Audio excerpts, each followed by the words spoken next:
Well, hello, First Baptist Church family. We're glad we can greet you for this through this video. If you notice here, we are in sunny California. We're in Southern California. We're at our son's house, and I've been here since almost the beginning of April.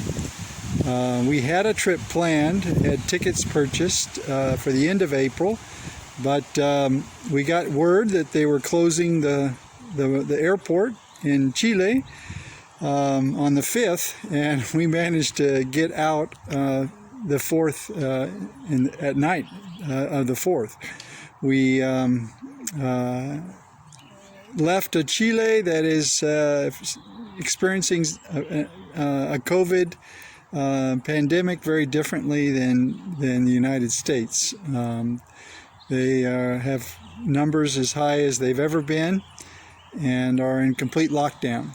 So we have not been able to meet with our people for months. And we had a small window in November and December of last year, about 3 weeks, that we were able to meet on the church grounds. But other than that, it's been all Zoom. And fortunately, our people continue to be encouraged and desire to gather in this way through the Zoom. So we're thankful for that. But we just continue to do our ministry, but pretty far from them. But it's just as if we were there, because we can't do anything different. We're grateful for the ministries the Lord has allowed us to continue to have in spite of the pandemic. We finished our first module at the Bible Institute just a couple weeks ago, and we have 8 students. They continue with another professor for another 8 weeks, but the Lord is raising up leaders for our church. We're encouraging and equipping the second church plant leaders through this Bible Institute as well. Our men's group continue to be faithful every week. They connect. We have about 10 men, at times more, but we're encouraged with them. They are almost doing all the teaching. We have a young man, well, not so young compared to us, who is everybody's younger than us, sharing the preaching duties with me, and we, Lord willing, will be adding him to a pastoral staff this year. Just another step towards us stepping down from this church plant. Our people have been able to continue in their jobs and continue without any of their family being infected by the virus. So just really thankful for that. So we're just glad. We also have some ministries with the women and children. Glad I can tell you about.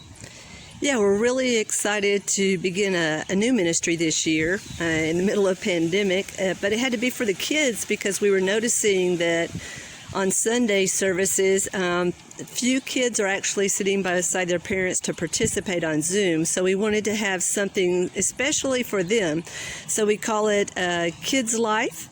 And we have 4 teachers of our members that are taking turns teaching, and they're teaching online. They're doing up to 13 to 15 minute lesson preparation and application memory verse with the kids, and they put that link up on Friday so that the kids can see it Friday, Saturday, or Sunday when the parents can get to it. We have a new director. Her name is Kati. If you want to pray for her, she's in charge of the children's ministry.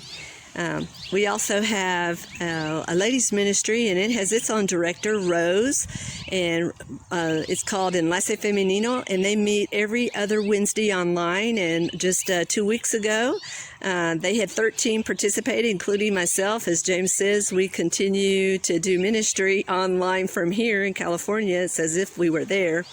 And the ladies are doing really well. They need that encouragement. They need that touch with other ladies and time to pray during the week. Whoever comes to the meetings, they split up in pairs, and then they get in touch with one another about praying over those requests the ladies have shared that night. So we're really excited about that. We also have a ministry online called Young Life, and it's by a young couple, a young married couple. They're leading it instead of James and I. Another baton has been passed on, and they meet with the teenagers every Saturday online. So we're encouraged by their ministry. So as you can see, more and more is being divided up between the leaders in the church. So we thank you for your prayers. Please continue to pray for each one of them. We have deacons. They're doing a wonderful job, and a new ministry that they're doing because of pandemic is called Basket of Love, and they take donations from all our different families, or they have an account people can make a deposit to buy non-perishables for people that have lost their jobs. It might be people in our neighborhoods or anyone that's having hardship among our church family.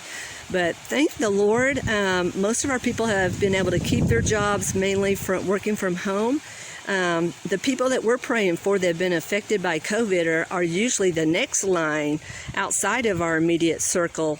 It's like the relatives of our family. So we are constantly praying for them. There's a shortage of beds in the ICU and people being transferred to other regions that have open beds. So we're not through with it yet, as you know, but God is not hampered by COVID, and we are just depending on Him to achieve His purposes and to end this virus when He wants. And in the meantime, the gospel's being shared, and we pray that many come to know Him as a result of it. Thank you for your continued prayers. We pray for, we ask that you would pray for wisdom for us and just the timing of stepping down from this church plant. We hope to have some Chilean leadership installed this year and work alongside them for a period of time. And just we just ask for clear guidance from the Lord and what our next step would be, next ministry. So, thank you. Appreciate your support and your prayers. Bye-bye now.